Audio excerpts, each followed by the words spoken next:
Yeah, it matters a lot which part of the client organization you're talking to. Boards are very concerned about how management is adopting and using AI. Management's very concerned about the degree of investment they're making in AI and whether they're getting returns. And then employees are worried about, if I use AI, what does it mean for my job? Is it going to create opportunity for me, or is it going to create challenges for me? So I think it matters a lot who we're talking to in the organizations, but it's a complex time in the world of AI implementation.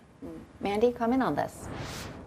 I think you're absolutely right, Joe. We've really moved from that honeymoon period between investors and the AI trade, where you can do no wrong, to you better start taking the bins out on a regular basis, otherwise I'm going to dump you. And that feels like what you're talking about when companies have all actively thrown investment into implementing AI, and then they're suddenly finding, well, it's not necessarily generating the returns that I want.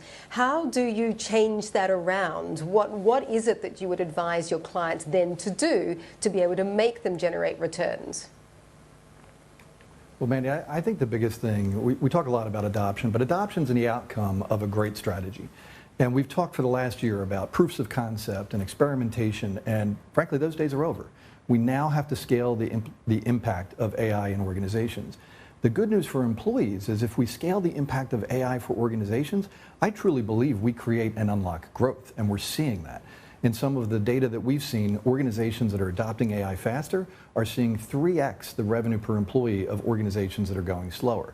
That opportunity means that it's not only a big upside for organizations, it is a big upside for employees who lean in and use these tools to help create greater productivity and outputs and creativity. And I think that combination, when organizations get that right, they get leadership alignment with the vision for employees, I think that's upside. I mean, but going back to the earlier point about there are a number of employees out there who are scared or just unwilling to really to lean into and learn the AI tools because they're scared that they're going to be made obsolete by those very tools that they're learning on.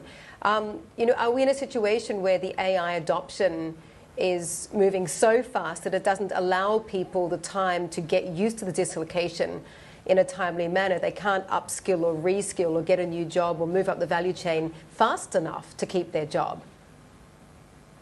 Yeah, Mandy, there's a bunch of great points in what you just said, but let me hit two of them. One of them is this point about how fast it's all going.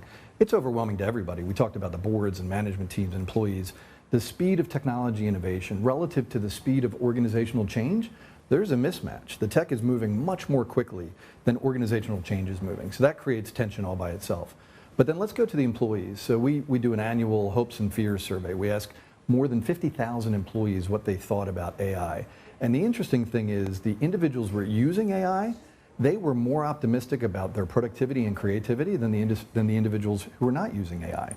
So to me, this is a story about opportunity for people that are leaning in. But the other counsel we give to clients all the time, and I feel this very strongly personally, this is a disruption in the way that workforces and technology and organizations create and distribute value, which means there's an obligation sitting in the C-suite of executives and in the C-suite boards. There's an obligation right now to make sure that you're equipping your people with the skills that they need to make this transition. Because we know that in the future, if you do not have AI skills, it's going to be very difficult to have a positive impact. And we want to make sure that we equip people with the skills that they need so that we see lots of positive impact from them in the years to come. Yeah, just jumping in, because we were having a conversation earlier on this week, Joe, about the fact that the Trump administration is now deciding that it wants to compete in the global race, particularly against China, in the robotics space, which is sort of a natural next step when it comes to AI. It's basically like, a metal casing with AI inside, mimicking a human. Is this something that you're hearing your clients start to talk about in terms of putting humanoid-like robots into the workplace as well, to take over some of the, the basic jobs that perhaps a human doesn't want to do or can't do, or, would be cheaper for a robot to do? Yeah, Mandy, no question we're seeing the evolution of this intersection between the physical world and the AI world, and it's really showing up in robotics. And it's really a very exciting time. If you look at the industrial capability here in Hong Kong and the Asia-Pac region, you look at the capability that the organizations have on supply chain, and then you couple it with some of the capability on enterprise broad AI in other parts of the world. I think multinational organizations that are trying to address all these opportunities, there's lots of different capabilities to draw from around the world. I'm an optimist at heart. Hopefully that's come through already. But as I watch all of these robotics capabilities, I really do look at it as an opportunity to unlock new growth. And I think this growth curve is going to be developing over time. We have to think about what that looks like over time. And it's going to really mean restructure of the way value transfers among industries and sectors.